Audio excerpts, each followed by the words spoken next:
हाय दोस्तों, मैं अफसर अहमद हूं और आप देख रहे हैं मेरा चैनल अफसर ऑफिशियल्स। आज हम बातचीत करेंगे सीमांचल के मुस्लिम बहुल इलाकों की। और हमारे साथ बातचीत करने के लिए मौजूद हैं सीमांचल से सीनियर जर्नलिस्ट मनीष कुमार जी। मनीष कुमार जी, हमारे प्रोग्राम में आपका बहुत बहुत स्वागत है।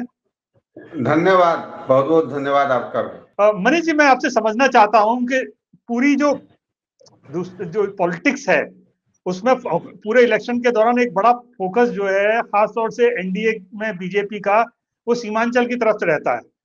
इसमें सीमांचल हाँ की 24 सीटें हैं, जिसमें पूर्णिया से जी 7, कटिहार से 7, अररिया से 6, किशनगंज से 4। सीमांचल एरिया आप जान ही रहे हैं, आपने बताया कि शुरू से ही यहाँ मुस्लिम आबादी वाला क्षेत्र रहा है। 45% यहाँ मुस्लिम आबादी है। अब जी जी पिछले चुनाव की अगर मैं बात करूं तो 2020 में एनडीए यहाँ से 12 सीट जीते थे, जिसमें जी 5 बीजेपी, 8 बीजेपी, 4 जदयू। और हाँ महागठबंधन को 7 सीटें आई थी, जिसमें कांग्रेस को 5, आरजेडी और सीपीआईएमएल को 1-1 और एआईआईएम को 5। ये अलग बात है, जी एआईएम के 4 विधायक फिर राजद में मिल गए जो है। जी जी इस बार जो है, जी इस बार अगर हम देखते हैं तो आरजेडी जो है इस बार 9 सीट पर, वीआईपी 5 2 पर, सीपीआईएमएल 1 पर लड़ रही है चुनाव। जी और एनडीए बीजेपी 11, जदयू 10 और एलजेपी आर 3 पर। तो जी अब शुरू से चुनाव पर आप ही नजर रख रहे हैं, शुरू से ही देख रहे हैं कि सीमांचल के जी जी एरिया में हर पार्टी जो है अपने अपने तरीके से वोटरों को रिझाने का कोशिश किया। शुरू से ही जो है जी ये कांग्रेस का और आरजेडी का गढ़ माना जा रहा था, लेकिन पिछले जी बार एआईएम इसमें सेंध लगाया। लेकिन इस बार जो है कुछ ऐसा नहीं लग रहा है एआईएम का उतना प्रभाव, क्योंकि उससे वोटर खासकर नाराज चल रहे हैं। क्योंकि पिछले बार वोटरों को लग रहा है कि वो ठगा महसूस कर रहे हैं, क्योंकि उसके 4 विधायक राजद में चले गए थे इस वजह से। और जी सीमांचल के एरिया में की अगर हम बात करें मुस्लिम आबादी का, तो किशनगंज में 67% मुस्लिम आबादी है, कटिहार में 42%, अररिया में जी 41%, पूर्णिया में 37%। और इस जी एरिया में बोला जा रहा है सुरजापुर और कुल्हिया मुस्लिम जी आबादी काफी ज्यादा है। जो जी जी ये सीमांचल में सुरजापुरी सबसे ज्यादा है जो है। जी 220 में, हम्म 220 के चुनाव में सीमांचल में 11 मुस्लिम एमएलए हुए थे, जिसमें 6 सुरजापुरी हैं। तो इसलिए जी हर राजनीतिक दल जो है इस तबके को रिझाना चाह रहा है। इसमें कांग्रेस और राजद सबसे ज्यादा है। अब भाजपा जो जी है, आप गौर किए होंगे अपने पूरे चुनाव काल में प्रचार के दौरान घुसपैठिए का मुद्दा जो है बार बार लाया। जी भाजपा जी का कहना था घुसपैठिए की वजह से उन्हें वोट नहीं मिलता है या ये जी होता है, तो वो उस पर रहा। और कांग्रेस गठबंधन की जो प्रचार का जो केंद्र बिंदु रहा, वो एसएलआर जी और आपको वक्फ संशोधन, वक्फ बिल जो जी आया वो। तो ये जी सही बात है, एसएलआर और वक्फ से जो है अपने मुस्लिम तबके के लोग ज्यादा नाराज हैं। खास करके मुस्लिम जी तबके के लोग जदयू से काफी ज्यादा नाराज हैं। जी तो बहुतों बोला है कि पहले तो मुस्लिम नीतीश जी को देते थे, लेकिन इस बार उसे काफी खासे नाराज दिख रहे हैं जी जदयू से। जी जी। तो अच्छा, मुझे इसलिए मनीष, हाँ जी जी हाँ हाँ बोलिए। पूर्णिया की जो है अमोर और बायसी जो है, कटिहार की बलरामपुर में सुरजापुर मुसलमान का जो है काफी भूमिका रहा है यहाँ पर जी जिताने में जी जो है। जी जी जी। अच्छा, मुझे आपसे ये सवाल करना है कि अ, अब आप क्या देखते हैं, मतलब उन 24 सीटों में जो रेशो 2020 का था, यानी कि 50-50 की तरह एक तरह से था, मतलब 50 इधर एनडीए के पास और बाकियों के पास 50%। अब क्या होने जा रहा है? क्या आपको लगता है ये रेशो बना रहेगा या इसमें एनडीए को डेंट होने वाला है क्योंकि माइनॉरिटी लामबंद है? जहां तक मुझे वैसे तो ये 14 तारीख को पता चलेगा, लेकिन मुझे जहां जी तक लग रहा है, और मैं कुछ बहुत मतदाता वोटरों सबसे बात किया हूं, इस बार एनडीए जी खासकर जदयू से मतदाता काफी नाराज नजर आ रहे हैं, खासकर माइनॉरिटी कम्युनिटी वाले। तो जी इस बार हमको लगता है माइनॉरिटी कम्युनिटी वाले पूरे लामबंद होकर के कांग्रेस जी महागठबंधन को वोट देने वाली है, मुझे जैसा जी लग रहा है जो है। जी जी। तो इसलिए अच्छा। मुझे लगता है इस बार महागठबंधन को पिछले बार की अपेक्षा ज्यादा फायदा होगा, होने जी की जी संभावना दिख रही है। खास जी करके जी राजद जो पिछले बार बहुत बहुत खराब प्रदर्शन किया था, मात्र 1 सीट पर आया था, इस बार उसकी सीटों की संभावना में वृद्धि दिख रही है। Okay okay. तो इसका मतलब ये है कि ये सीमांचल से महागठबंधन के लिए एक तरह से अच्छी खबर आती नजर आ रही है। उन्हें लग रहा है कि उनके चांसेस अच्छे हैं। हाँ, मुझे तो ऐसा लग रहा है, अभी तक जो मैं क्षेत्र गया हूँ, लोगों से बात किया हूँ, उससे तो मुझे यही लग रहा है कि महागठबंधन को इस बार कुछ फायदा नजर आ रहा है। खास करके आप फर्स्ट चरण के चुनाव में देखे होंगे कि वोट प्रतिशत जी बहुत बढ़ा है। जी। अच्छा, मैं एक सवाल और करूंगा मनीष जी आपसे कि ओवैसी फैक्टर जिसने लास्ट टाइम में महागठबंधन के सारे गणित तोड़ दिए थे, खराब किए थे और 5 सीटें जो है उसने निकाल ली थी, इस बार ओवैसी फैक्टर सीमांचल में कितना काम करेगा और किस किस सीट पर काम कर सकता है, या वो खत्म हो रहा है लगभग? मतलब एमआईएम ओबीसी कुछ कर फैक्टर पाने की स्थिति में है या नहीं? इस बार मुझे शुरुआत दौर में तो एआईएम की स्थिति बहुत खराब नजर आ रही थी, लेकिन इधर से ओबीसी का दौरा कुछ हुआ है उनका, उन्होंने जनसभा सब किए हैं, लेकिन पिछले बार के मुकाबले इस बार कमजोर मुझे लग रहा है। मैं पहले भी बता ओके। चुका हूं कि जनता मतदाता जो है अपने आप को ठगा महसूस कर रहा है, क्योंकि पिछले बार मतदाता जो है बहुत विश्वास करके 5 सीट एआईएम को जितवाई थी, लेकिन उसमें से जी मात्र एक अख्तारुल इमाम जो है वो रहे और सब जो है राजद में मिल गए। तो इसलिए जी इस बार मुस्लिम कम्युनिटी, मतलब माइनॉरिटी कम्युनिटी पूरी लामबंद हो गई है, मुझे ऐसा जहां तक लग रहा है, और वो जी एकजुट होकर के राजद को और कांग्रेस को अपना मत देने का विचार बना लिया है, मुझे ऐसा लग रहा है। तो जी जी ओबीसी जी फैक्टर इस बार मुझे वैसा नहीं लग रहा। ओबीसी एक जनसुराज की भी चर्चा हो रही थी, जनसुराज भी जी, काफी जोर शोर से चल रहा था, लेकिन अंतिम बिल्कुल समय बिल्कुल। में जनसुराज का भी जो है उतना धमक सीमांचल के क्षेत्र में नहीं मिल रहा है, देखने को मिल रहा है। जी सिर्फ एक हाई प्रोफाइल सीट अररिया का जोकी हाट है, वहां पर जनसुराज हाँ, थोड़ा टक्कर में मुझे लग रहा है, जिसमें तसलीमुद्दीन जी के बेटे को उन्होंने टिकट दिया है। तो जी जनसुराज के बारे में मतदाताओं का यही कहना है कि वो अधिकतर सीट पर जो है कांग्रेस के या राजद के या भाजपा के जो बागी उम्मीदवार हैं उसको उन्होंने खड़ा किया है। इससे भी उसके जो समर्थक थे वो खासे नाराज दिख रहे हैं। जी जी जी जी। तो इसका मतलब यह है कि एमआईएम अब वो उतना बड़ा फैक्टर नहीं रहा कि एनडीए को बड़ा डैमेज कर दे। हाँ, मुझे ऐसा लग रहा है कि ओबीसी फैक्टर जो है इस बार उतना ज्यादा प्रभावित होता नहीं दिख रहा है। जी जी। अच्छा, मैं उसे एक चीज और जानना उन्होंने चाहूंगा, एक चीज हाँ और बताएं जानना बताएं। चाहूंगा आपसे मनीष जी के जी जी जी। अच्छा, एक सवाल मैं आपसे और पूछूंगा कि कांग्रेस, मैं कांग्रेस के अगर हम नंबर्स को देखें, जैसे कि आपने भी कहा कि पिछली बार के भी अगर नंबर को देख लें तो उसका जो 25% यानी 1/4 हिस्सा वो सीमांचल से आया था, यानी 5 हम्म, सीटें। तो क्या हाँ। आपको ऐसा लग रहा है कि वो दोबारा से उसके कुछ नंबर बढ़ सकते हैं? जिस तरह की बातचीत चल रही है, क्या कांग्रेस भी अपनी टैली बढ़ा सकती है यहाँ से? मुझे लग रहा है कांग्रेस का प्रदर्शन तो अच्छा रहेगा, लेकिन उससे ज्यादा अच्छा हाँ, राजद का प्रदर्शन रहेगा। ओके। कांग्रेस पिछले बार राजद से ज्यादा लाई थी, लेकिन इस बार मुझे ऐसा लग रहा है उससे ज्यादा राजद का रहेगा। और उसे राजद का कांग्रेस अच्छा। भी मतलब ठीक ठाक पोजीशन में है इस बार, लेकिन हमको लगता है उससे ज्यादा राजद का रहेगा। जी जी। अच्छा, थोड़ा मनीष जी ये बताइए कि अगर हम थोड़ा बेसिक तौर पे समझें कि क्या नाम है, बीजेपी और जेडीयू, इनके स्ट्रांग होल्ड कौन से हैं जो ट्रेडिशनली वो जीतते रहे हैं और चांसेस है कि इस बार भी वो रिपीट कर लें? स्ट्रांग होल्ड मतलब जहां जिस सीटों पर लगता है कि नहीं, चाहे जो भी हो, लेकिन वो डेंट नहीं होंगे। अगर आप सीमांचल में पूरा सब सीट की बात करूं तो मुझे लग रहा है धमदाहा सीट, जो लेसी सिंह है जदयू से हम्म, मंत्री हैं, वो सबसे स्ट्रांग सीट है। वहां जी जदयू की संभावना ज्यादा है, लेकिन इस बार कुशवाहा जी भी उन्हें बहुत तगड़ा टक्कर दे रहे हैं।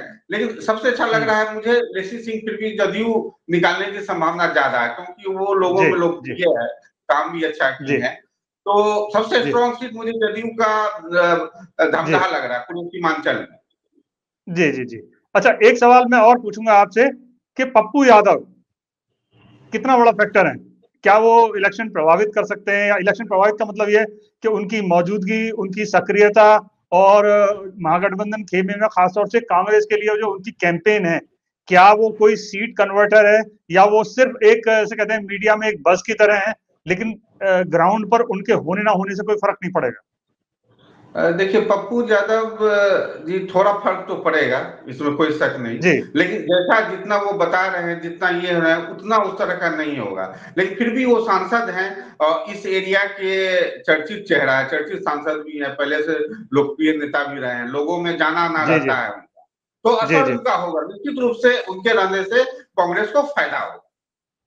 जी जी जी जी। अच्छा, मैं एक चीज और समझूंगा आपसे कि जब भी इलेक्शंस की पूरे इलेक्शन के दौरान लगातार ये गणित पर चर्चा हुई है कि नहीं साहब फला कम्युनिटी इस साइड जाएगी, फला कम्युनिटी इस साइड जाएगी, तो महागठबंधन में कुछ चीजें फिक्स हैं।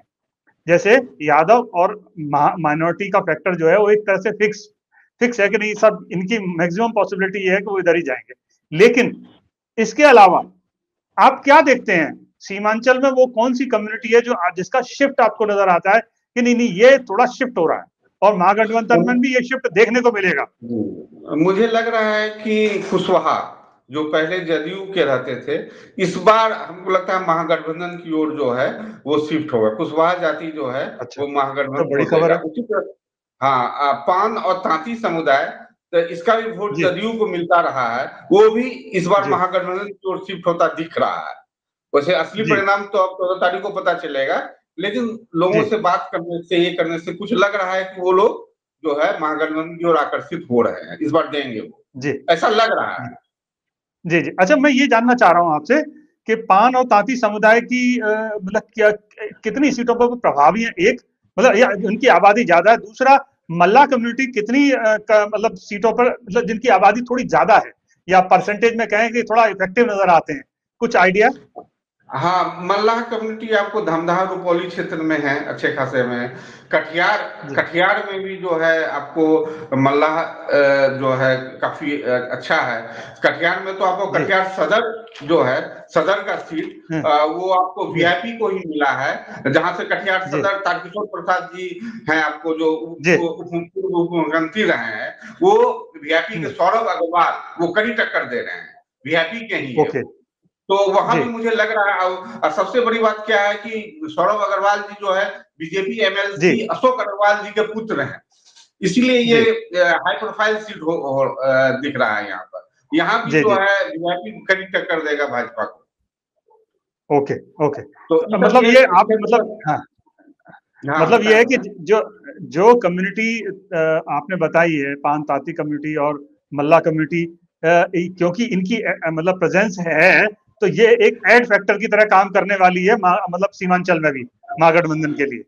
हाँ, मुझे तो ऐसा लग रहा है कि ये नए एक चीज आपने पॉकेट पॉकेट वोट बैंक जो है इस बार महागठबंधन की ओर जुट रहा है। जैसे कुशवाहा हुआ, जी तांती हुआ, पान हुआ, ये सब पहले पारंपरिक रूप से पहले जदयू के वोटर माने जाते थे। जी जी तो इस जी बार पॉकेट वोट के रूप में जो है मुझे लग रहा है कि महागठबंधन की ओर ये लोग आएंगे।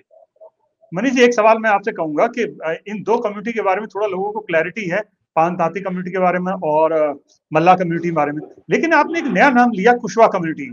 तो मतलब एक जनरलाइज टर्म में लोग कहते हैं कि नहीं कुशवा डिवाइड होता है, लेकिन आप जो बता रहे हैं सीमांचल में कुशवा का ट्रेंड है और जदयू से छोड़कर इधर ट्रेंड है, ऐसा क्यों है? मतलब ऐसा आपको मतलब क्यों महसूस हुआ पूरे ग्राउंड पे? कुशवाहा खास करके धमदाहा क्षेत्र में मुझे लग रहा है, क्योंकि जो पूर्व सांसद थे पूर्णिया के, तो वो जी कुशवाहा जी अब राजद में मिल गए। तो धमदाहा में भी जी 30,000 वोट कुशवाहा के हैं। तो वो जी यकीन रूप से राजद कुशवाहा कास्ट होने की वजह से इनको जो राजद के कैंडिडेट हैं उनको मिलने की संभावना है। तो इसी तरह से मुझे लग रहा है कि कुशवाहा और भी नेता सब जो है वो कुछ जी महागठबंधन जो कुशवाहा के जो नेता हैं वो जो है जी महागठबंधन की ओर मुड़े हैं, इसलिए वो अपने जाति को, समुदाय को जरूर इफेक्ट करेंगे। जी उसके जी बाद एक और आईपी गुप्ता जी, वो भी जो है काफी प्रचार किए हैं इस बार। तो जी जी इससे भी जो जी निचले जी तबके के उनमें अच्छी पैठ है उनकी, तो इस वजह से जी भी उनका जो है महागठबंधन की ओर उनके जो मतदाता जो है ये है महागठबंधन की जी ओर जो है वोट देने को दिख जी रहे हैं। जी जी। अच्छा, मैं एक सवाल आपसे पूछूंगा मनीष जी कि जेडीयू क्या वो उतनी मजबूती से पहले की तरह लड़ पा रही है? जेडीयू का टिकट डिस्ट्रीब्यूशन कोई इशू रखता है और बीजेपी का टिकट डिस्ट्रीब्यूशन कोई इशू रखता है, क्या उनके टिकट डिस्ट्रीब्यूशन में कोई इशू रहे हैं? आपको लगता है वो भी कुछ डैमेज कर सकते हैं या टिकट डिस्ट्रीब्यूशन अच्छे किए हैं उन्होंने?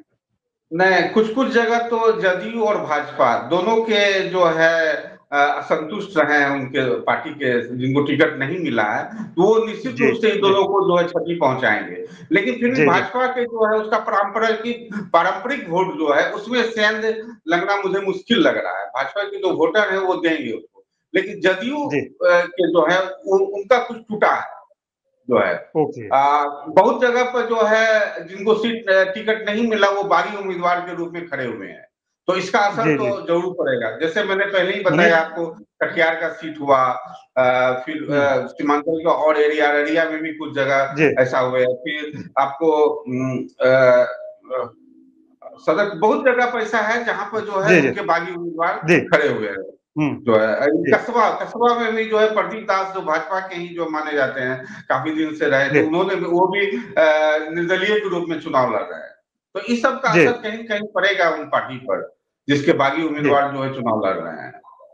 जी जी जी जी जी अच्छा, तो ओवरऑल आप कह रहे हैं कि पहले जैसी महागठबंधन की स्थिति नहीं है, और इधर एक नई चीज जो दी है बड़ी चौंकाने वाली है, जो आपसे मैंने सुनी है कि जो पूरे पॉलिटिकल पंडित हैं बिहार से जो डिस्कशंस हुए हैं उसमें ये कहा जा रहा है कि बीजेपी लूज कर रही है और जेडीयू गेन कर रही है। लेकिन यहाँ सीमांचल से जो आपने जानकारी दी ये इसके उलट है। यहाँ आपकी जानकारी के हिसाब से मैं जो समझ पा रहा हूँ कि बीजेपी मजबूत है, लेकिन जेडीयू अपना किला होल्ड नहीं कर पा रही है। ये बिल्कुल उलट जानकारी है बाकी बिहार के मुकाबले। ये काफी चौंकाती है मनीष जी। वो जदयू को भी फायदा होगा, लेकिन कुछ कुछ वो अपने पॉकेट वोट को जो है बचाने में नाकामयाब रहा, मुझे ऐसा लग रहा है, जो जदयू जी से जी टूटा है। तो इसका असर जी तो जी जरूर जी पड़ेगा उस पर। जी जी जी जी जी जी अ, अ, तो दोस्तों आपने सुना एक क्विक एनालिसिस सीमांचल के बारे में और एक ऐसे इलाके के बारे में जो मुस्लिम बहुल एरिया है और जहां की राजनीति पर सारी पार्टियों की नजर रहती है और एक एनालिसिस रहती है कि आखिर वहां क्या होगा। हमने सुना मनीष जी से कि एमआईएम क्या कर सकती है, जेडीयू की क्या स्थिति है और बीजेपी क्या अपना स्ट्रांग होल्ड होल्ड कर पाएगी या नहीं, सबके बारे में डिटेल मनीष जी ने जानकारी दी। साथ में बताया कि महागठबंधन को कितनी उम्मीदें हो सकती हैं। मनीष जी आपका बहुत बहुत शुक्रिया इस प्रोग्राम में जुड़ने के लिए और इतनी बेशकीमती इंपॉर्टेंट जानकारी देने के लिए। Thank you. धन्यवाद। धन्यवाद। शुक्रिया।